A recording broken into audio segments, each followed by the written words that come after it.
Before we start, a brief disclaimer. This podcast is provided for general information and discussion purposes only and does not constitute investment advice, research, or financial promotion, nor an offer or solicitation to buy or sell any securities or financial instruments in any jurisdiction.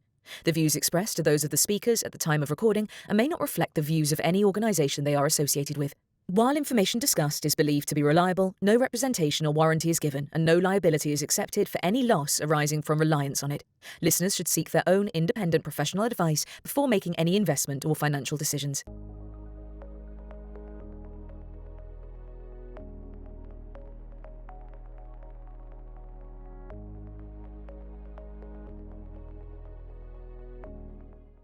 So today I am here with Professor Aman Rajan. Aman, good to see you again. We've known each other for, I think, from RBC days going back to 2009. That's right. 2009? Yes. Yeah. But great for taking the time. I think there's some topics we want to cover with regards to private markets and the distribution of those private assets through funds into the wealth/retail channels, which, as we've seen in the news, we're starting to see some creaks and cracks within that model, but it's early days. But why don't we really kind of start with, the definition of democratization of private assets. What does that mean in your mind? First of all, before I answer that question, may I thank you for inviting me to join you for this podcast today. Pleasure. Yeah. Okay. As far as the definition of democratization is concerned, it's fundamentally about removing the barriers which have prevented retail investors as well as high net worth investors to go into private market asset classes. Now, for long they have been excluded from private markets for a number of reasons. And now these barriers are coming down. And at the moment, there's a huge interest in, how this is going to really pan out. And many commentators are expecting a big wall of money to flow into private markets. But that's something that we'll talk about later on. Okay. And just quickly, where do you think that demand's coming from? Is it from investor demand? Is GPs raising capital? Is it regulatory having more of an equal playing field for all investor types? I think all those ducks are in the same row. There's no doubt about that. So this is a sort of mutually reinforcing factors which are really forcing this demand. But underneath that, there are two or three things which are really worth noting. One of them is that private markets have now become the chief source of wealth creation in our economies. Public markets have been sort of seen as a device for second-order trading of existing financial securities. And, that doesn't really lead to to wealth creation. What it does lead to is just, more financial engineering and so on. Whereas private markets are seen as a place to be because that's where wealth is really being created. So this is seen as a very exciting opportunity. So with excitement sometimes comes unknown consequences. Can you talk a little bit around liquidity and structural tension of private assets into these new channels? Yeah, I think liquidity is really going to be the Achilles heel of the democratization process. Quite simply, we're trying to bring into the frame here investors who have not got the necessary financial literacy to understand complex instruments. And what is really going to happen is really that, one day, someday, they will sort of discover that, their funds have been gated. They can't really get out when they want to get out. So liquidity is really going to be a big issue. And the regulators have been aware of that. And that's why they've introduced structures like LTAF here in UK and LTIF in European Union.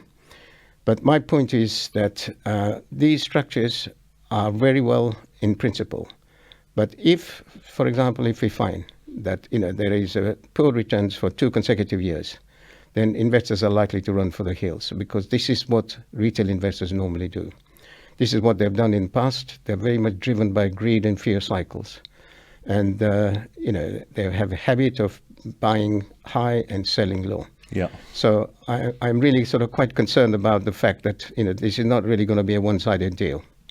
So what do you think some of the operating model implications are for managers going into the wealth channel where, reporting frequency, education of the investor base, greater transparency and regulatory scrutiny it's not a UCITS fund in the public market becoming sophisticated UCITS with a little bit of exotic instruments in it. It's very different. So what do you see the implications? Yeah, I think there are twofold implications. First of all, what we're going to find is that there is going to be more clamor for greater liquidity and more transparency. And regulators are very aware of the fact that they have to afford to retail investors the same level of protection that they afford to retail investors in public markets. So there is going to be much greater demand for transparency and for greater liquidity. The flip side, of course, is really that it's the opacity and complexity of private market funds, which has been the secret sauce for high returns. Yeah. And so there's a very delicate balancing act to be done there by regulators. It's not going to be easy at all, because when retail investors come in, the whole public sits up and take notice of what is really happening. Yeah. And regulators can end up with a big egg on their face if they're not really very careful about striking that balance. Yeah. And looking at wealth platforms and IFAs, general advisors, to the end asset owner, the retail investor, their need to educate and build an asset mix for the investors on a risk-return basis, that seems, it will need to evolve over time, because that's quite a big task. It's a really big task, because we're really starting from ground zero here. A number of studies which have been carried out about the level of financial literacy amongst retail investors, they basically show that the highest grade that any country has ever had is grade C. Vast majority of main pension markets and fund markets have had grade D or grade F. This was a very famous study done by State Street Global Advisors a while back. And things haven't really changed very much. So financial literacy is really going to be something that we'll have to be extremely mindful of. And as a result, we find in our surveys that there are two groups of asset managers here that can be very easily discernible. The first group is, they're going to be the leaders. They see a big opportunity here. And what they're trying to do is to create fund structures and also a level of transparency which really is going to satisfy the first generation of newcomers into this field. But there are others who really take a view that because of this issue about literacy, there is a big reputational risk here. And therefore, they think that this move towards democratization is going to come in baby steps rather than giant leaps that people make it out to be. Yeah. And part of that education process will be return expectations. People have in their kind of minds, private assets have a better return. And if you look at even how private assets like to measure their performance using IRR, which can be very much manipulated, or cash on cash, and you need a mix. I mean, it's not simply taking asset class with a normal return distribution pattern, married to your traditional long-run asset classes. So how do you think investors are going to feel about the return expectations of these asset classes? At the moment, the way I read the minds of retail investors, at the moment they think that this is a new El Dorado, right? There's a huge pot of alpha lying somewhere there, and they want to go after it, right? So their return expectations are very high. Otherwise, why would they want to come in? That's the whole point. The way these funds are marketed is almost as if, you're going to get very good returns and you're going to get good diversification opportunities. So what's there not to like about these funds, right? So they come in, and then we find that, first of all, historically, the gap between the best returns and the worst returns is so big, right? Or the best and the average is so big that this is a high dispersion space for returns. So many of these first generation investors are not really necessarily going to be satisfied because they will find that their return expectations will not be met. So that's the main issue. And I think this sort of creates a reputational risk for asset managers. They need to be very careful about this. They need to be careful about not only warning people about the promise and perils of private market investing in the key investment document. They need to really convey these on a face-to-face basis so that investors really understand that this is a different kettle of fish. This is not like investing in equities. It's not like investing in bonds. Once you're invested in this, you can't really get out. And even when you get out, you can't really get out completely. Yeah. You can only get out in installments. That is the way that the things are. So then really need to go into this with open eyes. Yeah. And I think it's very different. I think some of the larger private managers, the Carlyles, KKR, Blackstone, you'll notice on their websites or on YouTube or doing podcasts, they do provide a lot of education really meant for the intermediary, who then has to take that information and communicate it to the end investor. But that kind of really gets us into the regulatory kind of systematic considerations. And I always look at, it's happened before in 1929 with investment trusts in the United States and how they were modeled and became non-liquid. So if you look at, there's a reason why, I suppose, everyone wasn't clamoring to sell into, to market into the retail channel when interest rates were low, exits were easy to IPO, and there was lots of liquidity. But it seems on the institutional space, capital has dried up. Yep. And so the machine, as always does, well, let's look for a new pool of capital. Do you think the regulators are keeping up with this? Yeah, regulators are keeping up. They are certainly watching events through hawkish eyes. Regulators that we've spoken to, they realize that the best returns that we've had from private equity, from real estate, infrastructure, VCs, and so on, the best returns occurred in a very unique economic environment, where investment banks and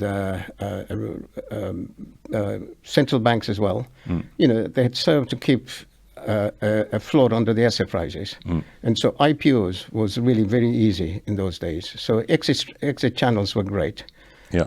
Then there was also very low interest rates, which allowed for leverage. Yeah. Now, exit channels have narrowed drastically, and leverage has become more expensive. Yeah. And as a result of that, it's unlikely that we can replicate the returns of the recent past into foreseeable future. Yeah.